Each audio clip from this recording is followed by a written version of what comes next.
Hello everyone. Today we're going to look at the putting stroke in the golf game. And I have several different views of the putt. We're going to start off here with a face-on view from about 6 feet. And I always want to encourage my students to try to feel like their setup position is going to put them in a very balanced, very stable position where they're able to allow their arms and shoulders to move freely as their putter goes back and through. So I always want to also start with the eye line kind of directly over the ball. Now what this is going to do, it's going to help make it easier to maintain a good visual line to the intended target line. So at impact, notice how I'm still continuing to accelerate the putter head through the ball and then basically just kind of hold that finish until the ball stops rolling or goes in the hole. I told the story of Seve Ballesteros in his interview after winning the Masters, where he said, "My secret to putting is I aim the ball, I putt the ball. If it goes in, I pick it out. If it doesn't go in, I aim it and hit it again."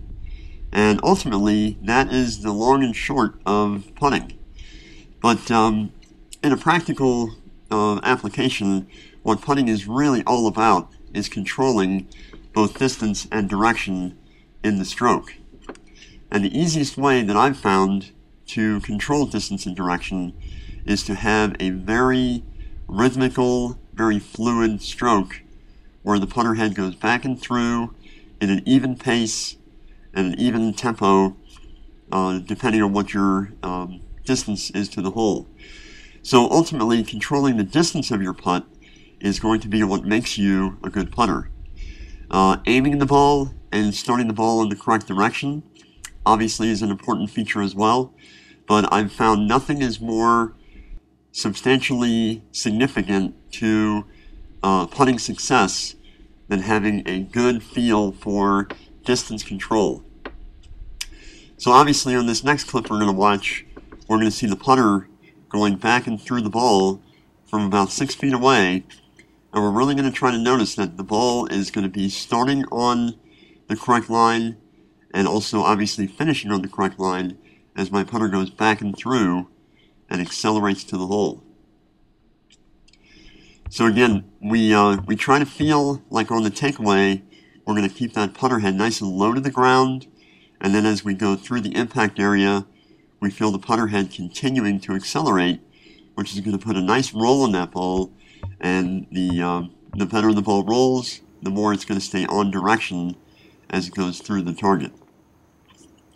So again, here's just some views from down the line from about 6 feet away, and we can kind of see how low the putter head stays to the ground here, almost kind of brushing the grass and staying very low to the grass here, and then accelerating directly through to the hole with a nice comfortable pace, both back and through as I hit that ball.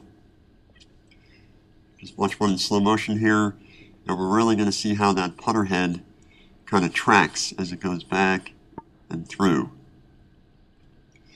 The other thing I find very important when putting is to understand what it is to hit a breaking putt.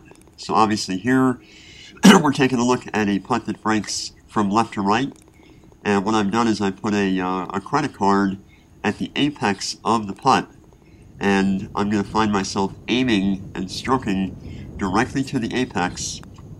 So instead of lining myself up to the hole, obviously, I'm going to line myself up to the intended starting line, which in this case is about a 1.5 to 2 feet of break out here on hole 11 in Fairview, and I'm starting that ball right directly toward that credit card, and then you can see as the ball begins to slow down, it takes more of the break and then obviously goes in the hole. Again, the importance of distance control here is that the combination of distance and direction is what gives that golf ball the appropriate line and speed to go into the hole. Now again, you'll notice that the golf ball in this case is not going into the hole on a straight line. In fact, if anything, it's going on about a 45-degree angle to my starting position here.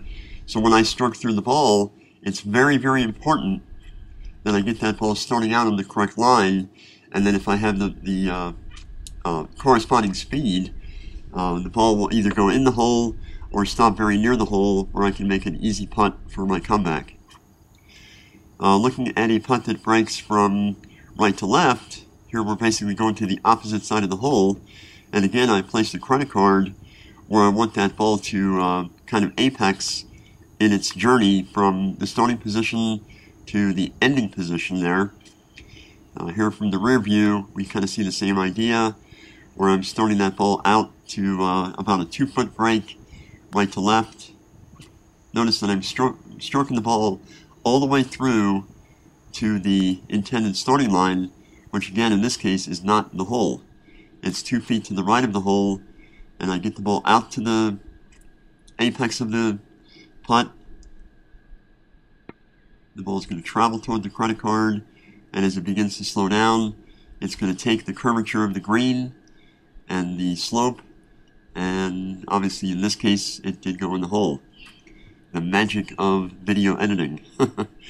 But again, what we're always striving for, no matter what our putting situation, no matter what we're doing with the overall stroke, we're striving for a consistent pace with good tempo, good symmetry between takeaway and follow through, and we're trying to match the distance of the putt to the direction of the putt. And again, if we get that distance down, we're going to start to notice that our 3 putts are going to diminish very, very, very quickly, and I think you're going to find that you're able to putt a lot better long term because you're able to control that distance a lot better.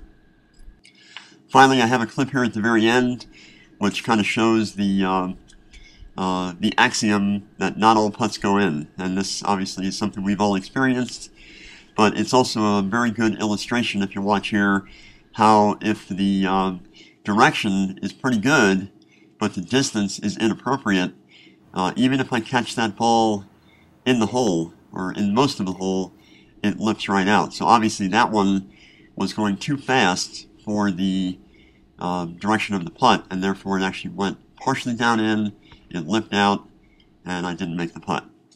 So thanks again for watching. Hope your putting improves.